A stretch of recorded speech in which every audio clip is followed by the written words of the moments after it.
What's up guys, today's day 258 on our journey to 2000, and in today's video I want to show you guys the progress towards 2000, and I'm going to show you guys some games I played before we play the 10-minute rapid game. So this is the progress, this is today's date, and this is today's date. This is the last day that I would like this challenge to be active, right? Reaching 2000 by the end of the year would be nice. So this is the last day of the year, obviously. How many days are left? Our current rating. So this is a bit different than yesterday because of some games I played. The goal and how much ELO is needed per day to reach the goal. Editor pin pawn chess here. I just realized you can't see the rest of this. So basically I need 1.69 ELO a day to reach my goal. And if that number is equal to or less than 2, then we're on track to reach it. Basically I'm trying to be net 2 wins a week, which means that if we lose 1 game and we win 3 games, that's 3 minus 1, we'll have 2 total wins for the week. We have 2 or more total wins per week. We should reach 2000 by the end of the year. But I thought that was cool to share, and I'll show you guys a game I played right after the one we lost yesterday. So we come into this Pierce defense. They go into the Austrian, which is the one that I know a bit about. I know the knight comes and develops here when the bishop comes here, so that's what I do. I bring the bishop out, and then my opponent brings the bishop here. Now here I didn't know the best move. Apparently pushing the center is the best thing to do here, because after this I have knight takes on e5 and he can't take back, he would lose his queen. So this is something I just didn't see. It basically opens up the whole board and I have a bunch of pieces developed, but it's not so simple. It's not like I won this game or anything. And I think very easily the game can change. Computer likes bishop e2 here to have some more defense here. Queen e7, because you don't want to trade queens if you're going to be aggressive, and then the game continues. I didn't do that though. I moved the knight here, then did all this crazy stuff. I opened up the position here, traded. And here, I just didn't like that this knight was in my area, and I was just playing fast, so I traded. But computer likes knight b4, because if you give this up, it's not really giving it up. You come in with the check, and you're going to win it a second later. But computer likes taking the knight. You have some target here. If this, it looks kind of scary, but you can come here, take, and I guess the game continues. The rook is going to come to f8 maybe, and the game continues. Very weird looking game. But instead, this is what happened. I tried to trade stuff. He tried to bait me into taking here, but I realized that this is just horrible because this is pretty much a checkmate. And I recognize that the bishop is going to help the queen give a checkmate here. So what I did is I let the bishop stay there. I moved the king out of the way. So if he moves the bishop away, I could win the queen. And if he moves it there, which is what he did, then I could trade off the most frustrating piece in this position and try to get into a better position. Now here I just completely blunder. My best move probably would be just to protect this or attack this, because if he takes here, I can take this pawn and I'll have some targets with my rook here. But instead I just do this, which is terrible because the king takes and I just lost 2 pieces. So I don't know what was going on. I played terribly, and I ended up resigning here because he skewered, like he pinned my rook to the king. I'm gonna lose the rook. That's game over. Second game, I recovered. I've gotten very good at recovering from losses. So I basically lost 2 games in a row, go into the Sicilian, and I still forget that this is the move here. And I think the idea again is just when you push the c pawn forward, it's actually doing something, right? It's stopping b5. It's allowing maybe b3 to connect the pawns. It gives more space for the queen to come out this way. So it does a lot of things, this move. And I have to start remembering it. It's a very strong move, I think, to do. If something like this, knight a3 is also an idea. If he tries to attack, you could trade. And the idea is you just have so much stuff going on here. It's looking pretty good. And here computer likes knight c2, maybe to go around like this. I'm not even sure. But Sicilian is a very interesting, crazy kind of game. Anyway, here I kind of trade everything off to have this attack on the queen, which I thought was nice, and then to kick the knight away. And it just feels like more comfortable. It feels like my knight's doing some work. Here I thought this trade was good because, again, there are no pawns that could attack my knight, which means my knight's going to live here for a long time unless he could find a way to trade this knight for this, right? So I come here just to protect this pawn, and he blunders. He just, like, I guess is very, like, angry or something, just plays this move right away, letting me fork and win the pawn for free. And I'm going to capture this pawn. I'm going to put pressure on it and then take it because it's the weakest pawn in the position from my understanding, right? Because no other pawn can protect it. And like he has his pieces awkwardly placed. So again, my opponent is playing fast, traps his own knight. I end up taking. He spends some time thinking. I finally pick up this pawn. And then I just maneuver my knight around. And I almost blunder stuff. But thankfully my opponent is not playing so well. So he ran out of time here, but this is just a completely lost position. There's no way to stop me from promoting. Computer even says best move is g4, which just looks crazy. You're walking into a check, so that was that game. Now the next game we go into the Pierts and my opponent pushes right away. Not a good idea to do against this opening, and the idea is, well, I'll show you. You can trade queens and then you have this nice fork idea and you're gonna win the pawn back. So here what most people do is bring their king here to stop this idea, since they can't castle anyway. And then you could take this pawn, you develop, and you just continue up a pawn as black. Here my opponent developed a bishop, which to me made me think, okay, I could take this bishop, and now he's going to have doubled pawns. Still, computer likes me taking a free pawn, which makes sense, but I thought this was fine. I thought this was also winning. And I was right. I just put complete pressure. He can't take because of this pin. I take the bishop. And here, apparently, f6 was the move. Maybe to have a hole here. I don't know why f6 was the move. But I played like this instead. And I tried to break through. Came in with this intermezzo move, which just means in the middle of doing something, you do another move. Usually a forcing move like a check. So this wins me a pawn, and I'm going to pick up the knight anyway. So now I'm just up another pawn. And my opponent is clearly triggered. That's how I win a lot of games, just by triggered people. And I almost fall for a checkmate threat, which just goes... Oh, wow, there's a mate in 2 here, and I didn't see it. But it just goes to show you how important, like, being on top of everything still is. But apparently there was a checkmate threat here, which I didn't even realize. I knew there was something, I just couldn't find it. But I'll show you guys where it was. Right here. If I took this pawn... Was it right here? I guess it wasn't. Yeah, I thought it was right here. If I took this pawn... I thought this was a threat of checkmate because the knight covers this, the rook covers this. I forgot the king can just come and attack. But like, why give him all this counterplay? So what I did is I gave a check, I took this pawn out of the way, and traded rooks, and now it was just very easy. I didn't even bother with the pawns. Why bother trying to screw it up? And here I came in with the rook checkmate. Good to know this checkmate, by the way, for those that don't know. The rook can come to the back row and give a checkmate if the kings are in front of each other, because these 3 squares are blocked from being accessed, right? The kings can't be in front of each other. So that was that game, and now I'm an 18-17 or 18-18 rated player. And let's... Wait, did I play one more game? Oh, I did play one more game. I'm sorry. This was another Sicilian. We'll go through it quicker. Here I blundered. Apparently. Oh yeah, because of this check, I blundered this pawn. And a few moves later, I tried to make good use of the blunder, trying to attack. I gave him another pawn, but he let me protect this. And I started coming back somehow. Here he gave up a piece, the bishop, which made no sense, because I had enough stuff, enough discovered attacks to stop any threats. Here he was forced to trade, and because of that, I kind of felt better about my position. Was my best move rook a1 here? It was, probably. Because now the knight can't move out of the way, I'll take the rook. If he tries to protect the rook, I could probably come here and attack the knight. Oh no, I could just take the knight. The bishop's watching. So I don't know how I missed that. That was very easy.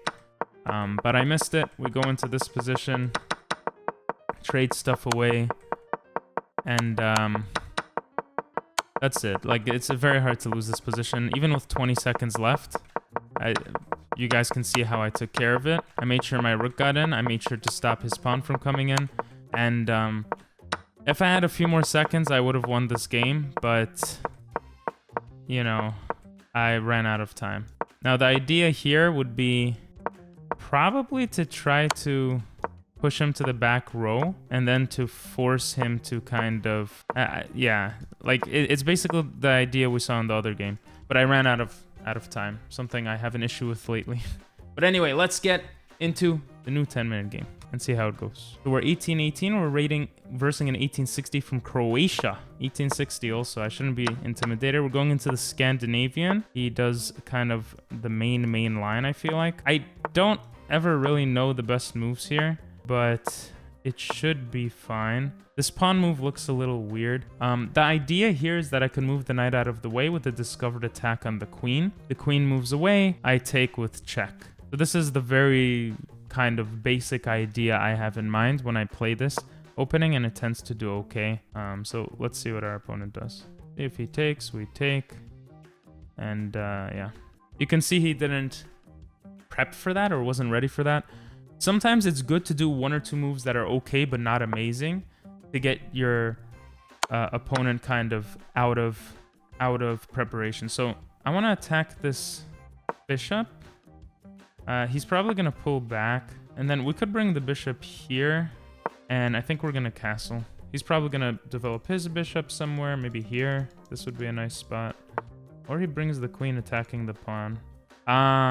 This is a double threat attacking both pawns. I mean, this move looks like it protects both pawns, but it looks very weakening. I don't really like it.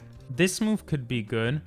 He takes, we attack, he takes, we take, and this could be a real threat. So I'm gonna come here, let him take this pawn. He could give a check, but we could just attack again. Actually, no. If he gives a check, we just go c3. Yeah, so now we attack here. And the idea behind this is... Okay, I didn't really see this, but now I just attack the queen. I don't really know what he's doing here. I'm talking a lot. When I talk a lot, sometimes I don't do well. Okay. So yeah, my whole point was to attack this. I want to attack this. If bishop attacks, I could take. He can't take because the rook will take. Another move that might be interesting is bishop here. But he does have two eyes on this, so that's something to keep in mind. I think I'm just gonna take... Castle and bringing the rook out would be nice, but I think it takes too long. Okay, this is getting ready to castle. The bishop here can protect this pawn, and we could continue with an... No, but then he attacks this. So I can attack this, he'll go back. I can come here attacking the bishop. Where's the bishop going? I guess he could go here.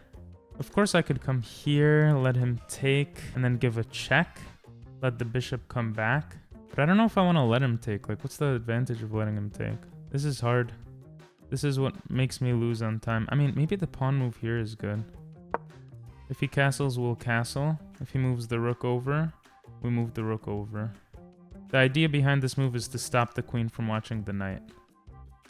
Now I think we can castle. And I think we'll... I have to be a little careful here, but I think this move is fine. Try to trade this.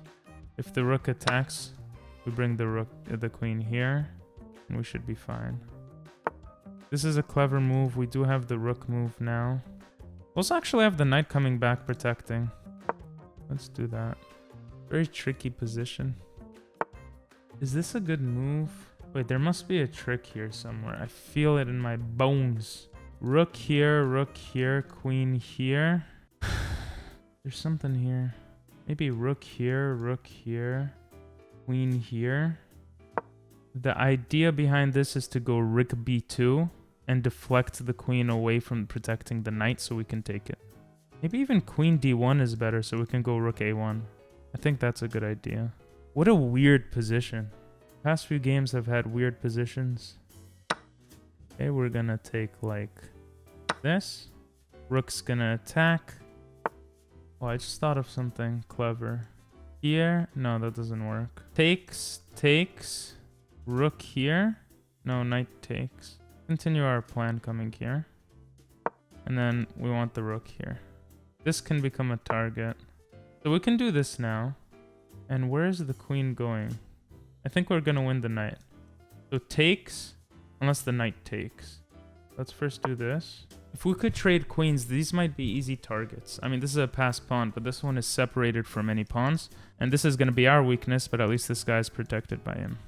Now we take, the knight is forced to take back. Take, knight takes back. Queen comes here, putting a target right away. I think that's our best option. Whoa, that's a blunder. Rook takes knight. What? That's just... Am I missing something? That's just a blunder. Huh? Queen here. Can't the rook just take this even? See, sometimes you gotta be careful. Sometimes people just blunder. What? Rook takes... I'm just gonna take. I don't see the problem. Who could even block off... Okay. Yeah, he's just unraveling, it looks like. And he can't give a check. I'm gonna bring the queen here. Oh no, then his queen comes in with the check. Let's bring the knight closer to stuff.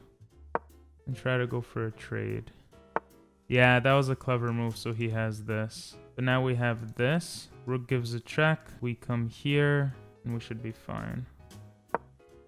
Oh, I did blunder. The knight gets taken. Because after this, he takes. Oh no. This works out. Takes, check, here, check, winning the rook. Takes. Is this a stalemate? Here, takes. Ah, I blundered my rook.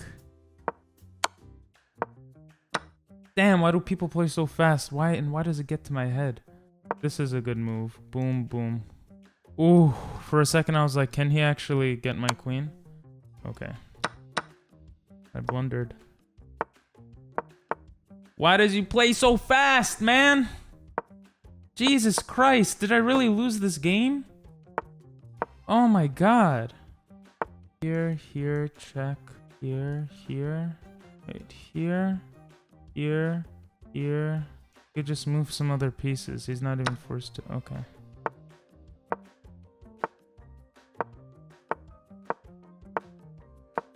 Oh my god, I'm so bad at chess.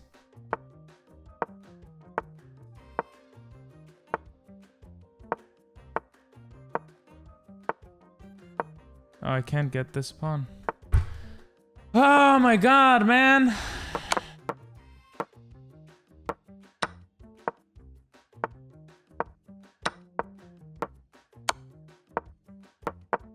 Stalemate me. Oh my god. Such a frustrating game. I can't believe I lost to this guy. I can't believe it, man. Like, Jesus Christ, I'm terrible at chess. Well, thanks for watching, guys. If you watched this far, say wow.